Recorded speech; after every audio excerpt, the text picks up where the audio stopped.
Восточный федеральный университет имени Максима Кировича Амосова провел профориентационную ярмарку, на которой выпускникам рассказали про учебные подразделения и студенческие объединения.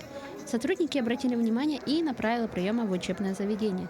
Так, нововведением этого года стало добавление дополнительных баллов за серебряную медаль, полученную в ходе обучения в школе. Что касается актуальных новых программ, то у нас разработаны такие актуальные программы в сфере подготовки специалистов по дошкольной дефектологии, потому что эта проблема очень сейчас актуальна, и учителей начальных классов и иностранного языка.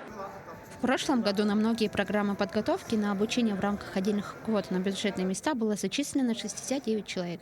В нынешнем году работа по поддержке участников специальной военной операции и их детей продолжится. Это у нас обязательно, потому что все вузы обязаны выделить в рамках своих бюджетных мест отдельные квоты. Это не менее 10% от направления подготовки.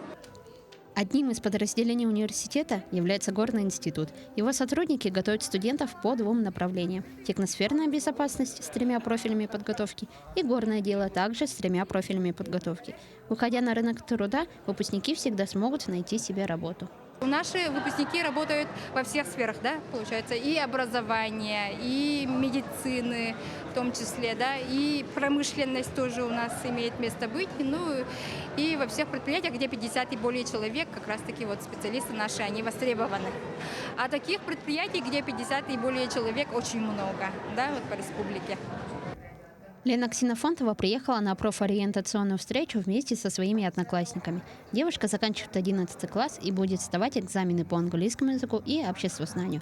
Как призналась школьница, изучением иностранных языков она занялась недавно. Хочу поступить в ИСИР, потому что, думаю, изучение языков для меня намного ближе, чем изучение какого-то математических формул или чего-то еще. Все, переводчика, может, с азиатских каких-то языков, но я еще не выбрала, но английский точно. По информации Центральной приемной комиссии СВФО, в этом году выделено 2662 бюджетных места по программам бакалавриата и специалитета по очной форме обучения и 390 мест на заочное обучение. Прием заявлений стартует 20 июня. Вероника Таюрская, Джолстан Иннокентьев, Якутск.